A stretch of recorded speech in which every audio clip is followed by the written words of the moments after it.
I can't hear you. I can't hear you.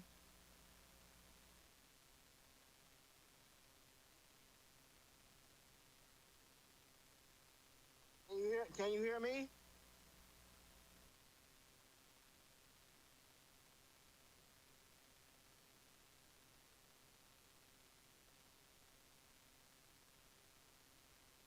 Hello, hello, hello.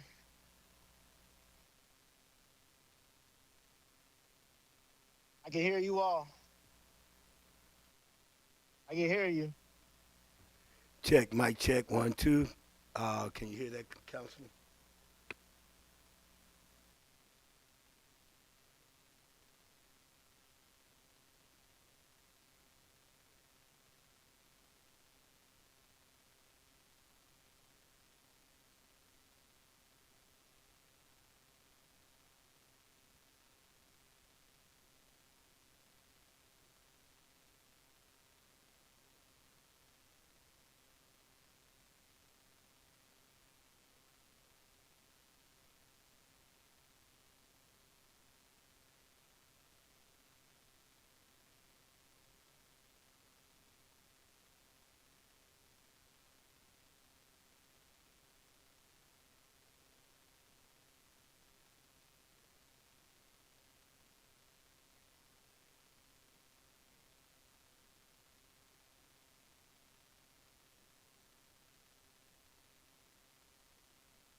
Good afternoon.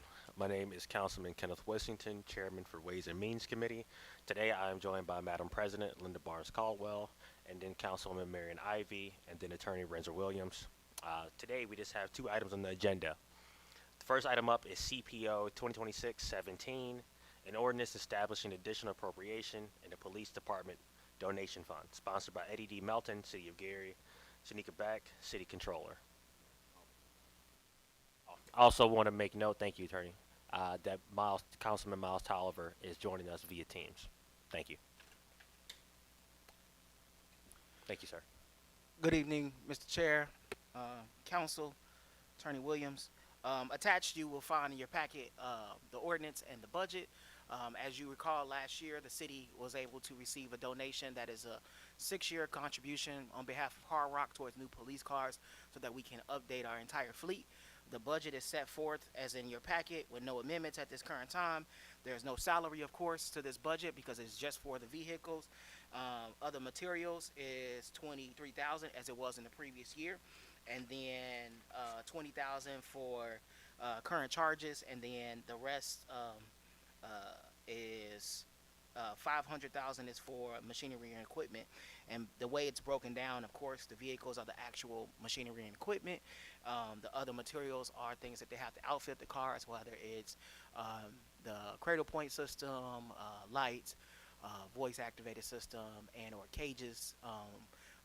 Chief Cannon's actually here, so he can talk about some of the improvements for the first set of fleet. Just to remind you, in regards to the agreement, the first year we were able to procure 23 vehicles, and then each year after that, I believe it's 10, 15. Excuse me. Thank you, Chief. So 15 cars thereafter until we can completely replace the outdated fleet.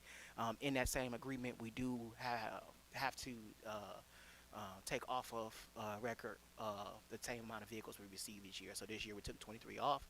These were older vehicles, 2012, some of them 2017, but a 2017 in police time is much different than a 2017 in regular us folk driving around vehicles because they drive all day long. So that's the pretty much agreement. In that same agreement, we match. The city matches every year. It's already been budgeted for our fiscal year and was approved in our 2026 budget. Yes, 2026 budget. So we have the match that was then set forth. I will, Chief, if you want to add anything or control the back, and then I'll take any questions. Colleagues, do you have anything? Just one question, actually two. First one being, what does that update look like? That time frame from the first batch. Are they already on the street? And then number two would be more of a finance question. For the properties that we took off, are we documenting those as sales back to the general, or does it go back to the donation fund? Okay, so the first thing is reference to the first 23 that we had purchased. We acquired the vehicles physically.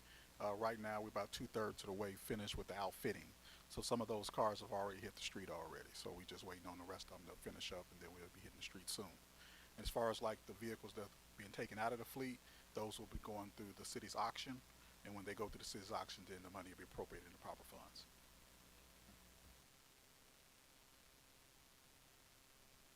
Anything else? Awesome. Thank you so much. I appreciate you. Moving on now to CPL 2026-18, an ordinance revising the Finance Department general salary budget, sponsored by Mayor Eddie D. Melton, City of Gary, Tanika Beck, City Controller. Thank you, Ms. Beck. Good evening, Mr. Chairman and council members. So this is a relatively simple change. So what we're doing is just responding as new controller. Of course, it is my responsibility to assess the current landscape and see what type of changes we need to make personnel-wise, just so that we're operating effectively.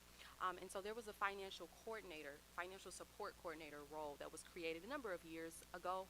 And based on my knowledge and conversations, this role was created to help out with some of the load of all of the different functions within the finance department, including bank recs and what have you. At this point, however, I want to shift that position to an executive administrative role, because what I'm finding is a lot of my other staff, whether that be procurement or my finance manager or even my revenue clerks, are taking on a lot of administrative tasks that they shouldn't. For example, just for confidentiality and because of the seriousness of mail, the finance department handles the mail for the building. So we have a couple, so just fun fact. So we have a couple of deliveries because of the volume that come into the finance department, and so my revenue clerk is currently running that process and divvying up those things. Like I said, some of the items are confidential that may come from law firms, what have you. And so there are a lot of situations where I have certain people in positions that are doing administrative tasks that are taking them away from the job that they should be doing, and then we're falling behind. So this is a change in the financial support coordinator position to executive administrator. And with that change, we are reducing the salary down from $47,074.23 to $41,600, I believe. This is a little small. Yes, $41,600, and that will bring that individual into our department at a lower rate than our lowest paid finance individual. And so the rest of the excess, what we're going to do is just allocate it to current charges so that we don't have a change to the overall general salary budget or the overall general operating budget. So that excess is $54,74.23. Alex, any questions? I just may have one or two. First question, what are the qualifications for this individual? So that's a really great question. So what we're looking for is someone that has some type of experience in finance, especially as it relates to analysis of certain numbers, Excel preferably, because we have a lot of reconciliations that would need to be done, and we want to make sure that we're doing those digitally and efficiently. And I think also just administrative duties experience. So it doesn't necessarily have to be someone who's 10 years into the field, but maybe at least a few years of experience doing clerical duties, answering phones, scheduling, like I said, Microsoft Excel, Microsoft Outlook.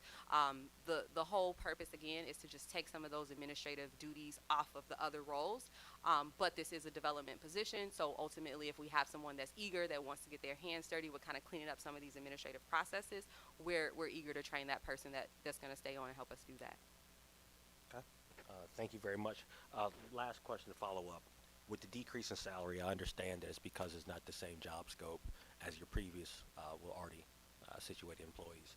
However, does the 41,000, is that justified with the level that's being requested of the individual? I would say as a city, we are in a current process to evaluate salaries across the board in all of our departments. So I would say it is on par with some administrative assistants, but just for transparency purposes, maybe not all, but that is something that we are definitely evaluating as a city. We actually have a third party that's coming in to help us with that process. What I will say though is it was important for me within my department to not bring in someone at an administrative role to, be paid higher than someone that's in a revenue specialist role, because that was the risk when I was looking Understand. at these allocations. Thank you. I appreciate you. Colleagues, anything else? Excellent. Thank you very much. I don't believe we have any individuals signed up to speak today on agenda items only. It as a no. All right. Well, thank you so much. I appreciate you. That concludes today's meeting.